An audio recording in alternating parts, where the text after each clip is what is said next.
Saudara Roy Suryo dan tim pembela aktivis ulama (TPUA) bersedia menghadiri undangan gelar perkara khusus di Bareskrim untuk mengecek asli tidaknya ijazah Presiden ke-7 Republik Indonesia Joko Widodo. Namun mereka menolak dipanggil Polda Metro Jaya hari ini untuk mengklarifikasi soal tudingan ijazah Jokowi palsu. Polemik soal ijazah Presiden ke-7 RI Joko Widodo terus berlanjut. Penuding ijazah Jokowi palsu, Roy Suryo menolak memenuhi undangan Polda Metro Jaya untuk diklarifikasi hari ini. Roy menyebut secara hukum undangan dari Polda Metro Jaya itu tidak perlu dihadiri. Namun Roy menyebut ingin hadir di gelar perkara khusus Bareskrim untuk meneliti langsung ijazah Jokowi. Saya secara pribadi dan insya Allah bersama-sama dengan Pak Rizal Fadilah, Bu Kurnia Triroyani, Dr. Rismon Hasiolan Sianipar, kemudian juga Dr. Tifa dan Pak Prof. Egy Sujana, artinya orang-orang yang diundang besok saat klarifikasi pada hari Rabu di Polda Metro Jaya, kami sebenarnya siap 11.000 triliun %. Ya, kami siap, tapi kami sangat menghormati saran dan nasihat atau advice dari kuasa hukum kami. Karena secara hukum memang itu tidak perlu dihadiri. Tapi kami siap, penegasan kami siap ini untuk menjelaskan bahwa kami menolak kalau besok ada narasi miring yang mengatakan kami ini mangkir. Kami justru lebih siap lagi pada hari Kamis lusa untuk membantu atau untuk membersamai tim pembela ulama dan aktivis dalam rangka gelar perkara khusus. Kuasa hukum Roy Suryo CS menyebut ada 2 panggilan berturut-turut dari kepolisian. Agenda pertama undangan klarifikasi dari Polda Metro Jaya pada 2 Juli. Kedua, undangan gelar perkara dari Bareskrim Polri pada 3 Juli yang ditujukan kepada tim pembela aktivis dan ulama. Kuasa hukum merasa Roy Suryo CS tak perlu memenuhi panggilan Polda Metro karena tak sesuai KUHAP. Sementara untuk gelar perkara khusus di Bareskrim, kuasa hukum berharap tidak hanya diikuti tokoh TPUA Egy Sujana dan Rizal Fadilah, melainkan juga melibatkan Roy Suryo dan Rismon Sianipar sebagai pakar untuk memeriksa langsung ijazah Jokowi. Dan undangan klarifikasi itu memang sudah diterima klien kami, Pak Rizal Fadilah, yang sebenarnya juga diterima oleh Bang Egy Sujana, karena Bang Egy Sujana juga klien kami. Undangannya tanggal 3 Juli 2025, yakni hari Kamis. Jadi maraton nih, hari Rabu diundang klarifikasi, hari Kamis diundang Bareskrim untuk gelar perkara khusus. Ada permohonannya sudah jelas, kami ya mengajukan permohonan, di situ ada Bang Rizal Fadilah, ada Bang Azamkan, juga ada ahli-ahli yang kami harapkan ikut meneliti dokumen yang selama ini diperiksa oleh Bareskrim, yakni Dr. Roy Suryo dan Dr. Rismon Hasiolan. Sebelumnya Polda Metro Jaya menyebut sedang mengumpulkan fakta dan juga meminta keterangan setidaknya 7 ahli. Setelah lengkap, Polda bakal melakukan gelar perkara dugaan berita bohong dan pencemaran nama baik Joko Widodo. Penyelidik itu sedang mengumpulkan fakta-fakta, ada beberapa barang bukti yang juga sudah diamankan oleh tim penyelidik. Fakta-fakta ini kemudian dikumpulkan sehingga menjadi peristiwa yang utuh. Nanti akhirnya dilakukan gelar perkara. Kapan gelar perkaranya? Ini pertanyaan beberapa wartawan selalu seperti itu. Nanti setelah faktanya utuh dikumpulkan baru dilakukan gelar perkara untuk menentukan apakah peristiwa yang sedang didalami ini ada dugaan tindak pidana atau tidak. Kepolisian diharapkan bisa bergerak cepat mengakhiri polemik soal ijazah milik Jokowi. Semua pihak harus tunduk pada proses hukum yang berlaku. Tim Liputan Kompas TV. Saudara Roy Suryo dan TPUA hanya bersedia mengikuti gelar perkara khusus di Bareskrim Polri dan menolak undangan Polda Metro Jaya untuk diklarifikasi soal ijazah Jokowi. Nah, kita akan bahas soal ini, termasuk soal gelar perkara khusus yang akan digelar Polda Metro Jaya besok bersama Wakil Ketua Umum Tim Pembela Aktivis dan Ulama Rizal Fadilah dan juga anggota Komisi Kepolisian Nasional Kompolnas Republik Indonesia Muhammad Khairul Anam. Assalamualaikum, selamat malam Bapak-Bapak. Waalaikumsalam warahmatullahi wabarakatuh. Selamat malam. Baik. Selamat malam, Assalamualaikum, sehat selalu. Baik, saya ke Pak Rizal dulu. Pak Rizal, saya konfirmasi soal gelar perkara khusus di Bareskrim. Itu sebenarnya siapa saja yang diundang dan memang akan datang semuanya ya besok ya? Ya, yang diundang di situ Ketua TPUA, Prof. Egy Sujana dalam kurung TPUA. Nah, kalau tidak bisa boleh dan atau wakil, gitu kan? Ada dan atau berarti dan itu bisa jumlah lebih dari satu, gitu kan? Kalau mau alternatif ya ataunya. Nah, insya Allah dari sisi TPUA tentu saja samping ketua, wakil ketua atau beberapa sekjen yang memang pada waktu itu yang memohon gelar perkara itu saya tanda tangan dengan sekjen Pak Azam Khan gitu.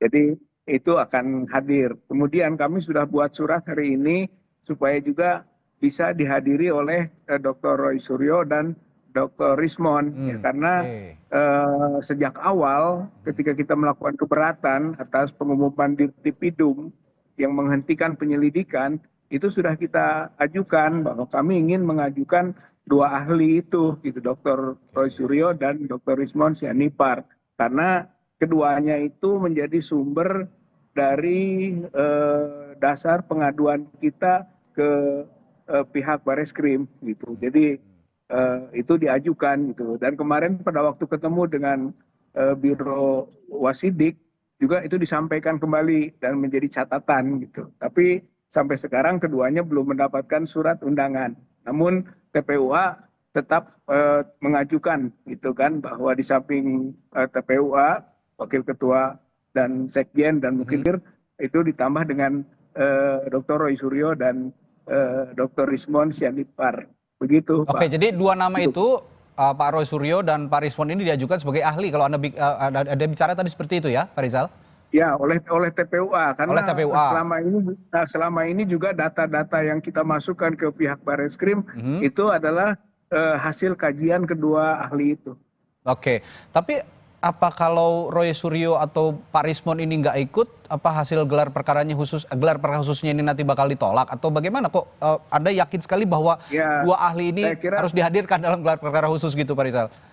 Oh iya, karena sampai adanya proses penyelidikan itu bukti-bukti yang kita masukkan antara lain bukti-bukti dari kedua ahli ini gitu, sehingga berjalan gitu proses penyelidikan. Dan kita sudah mengajukan, katakanlah dalam penyelidikan itu keduanya harus ikut diminta keterangan gitu. Tapi kok ternyata tidak ada gitu keterangan dari keduanya, tidak pernah diminta, tiba-tiba dihentikan saja penyelidikan. Oleh karena itu opsinya adalah ya sudah, kita akan masukkan kedua nama ini untuk kalau gelar perkara khusus dikabulkan. Nah, sekarang gelar perkara khusus dikabulkan begitu, Pak.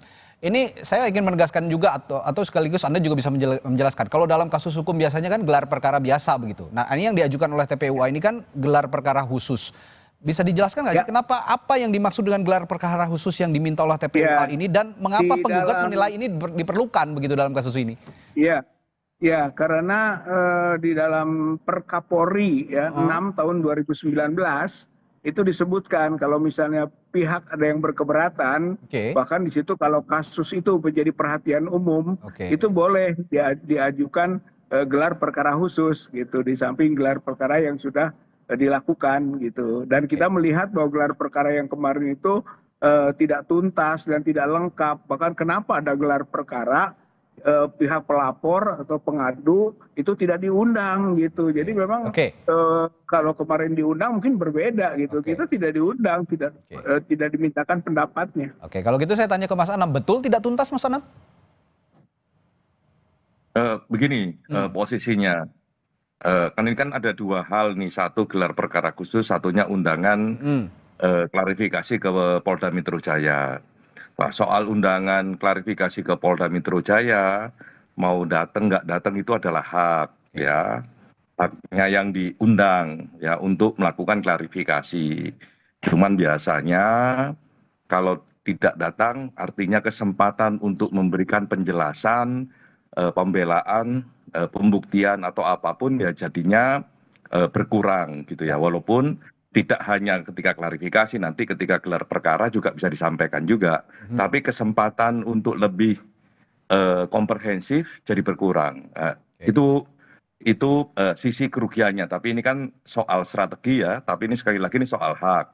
Jadi ya monggo aja antara datang tidak datang, ya tidak mempengaruhi apapun kecuali memang kesempatan untuk menjelaskan secara komprehensif, ya itu jadi berkurang. Nah, kalau soal gelar perkara khusus ya seperti yang tadi diungkapkan, gelar perkara khusus itu bisa dimintakan oleh pelapor ya, karena menganggap bahwa ini kurang lengkap dan sebagainya, boleh dan tidak apa-apa. Dan menurut saya gelar perkara khusus ini jadi sangat penting biar pendekatannya jauh lebih komprehensif. Nah, pertanyaan kedua, apakah boleh membawa ahli? Saya kira juga boleh gitu. Dan gelar perkara khusus ini sebenarnya bukan sesuatu yang tidak pernah terjadi, ini sering terjadi juga, enggak apa-apa. Jadi semakin komprehensif pihak-pihak yang hadir di situ, semakin bagus prosesnya.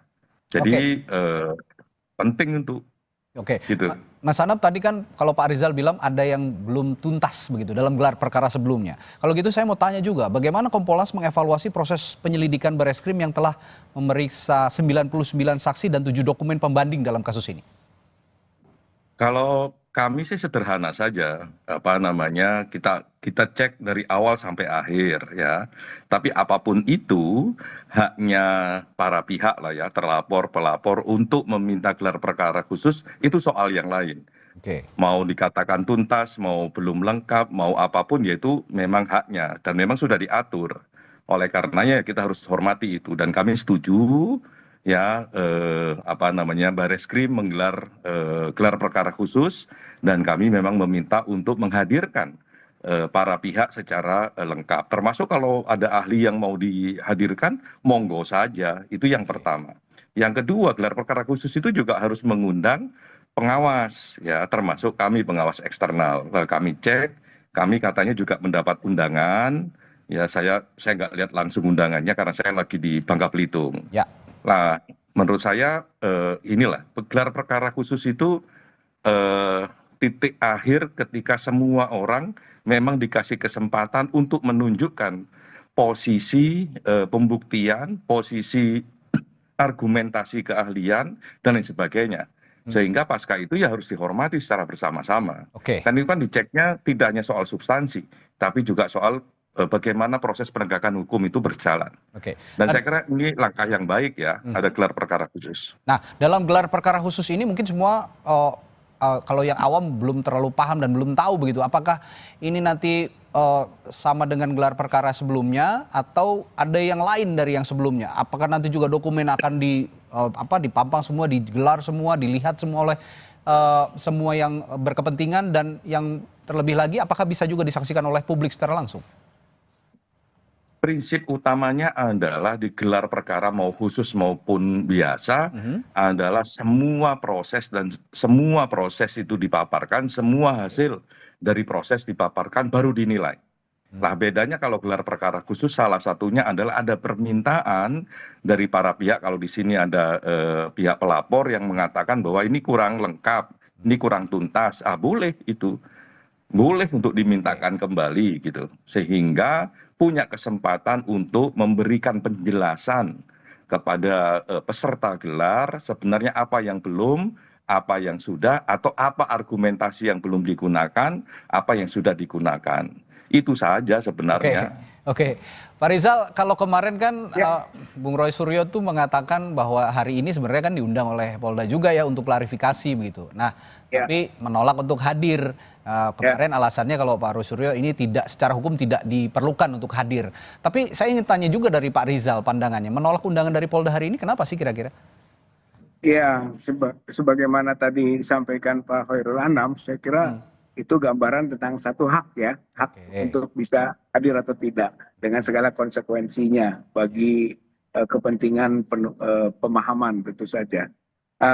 Tapi penolakan itu adalah karena memang ini kebetulan yang poin utamanya hari besok adalah gelar perkara khusus yang menyangkut tentang bisa diuji dokumen Joko Widodo itu ijazahnya, sehingga menurut saya atau menurut kami juga itu lebih penting dulu gitu. Oke. Sementara yang disebut pelaporan di Polda itu derivat gitu, itu ikutan gitu, soal pencemaran, soal Ya.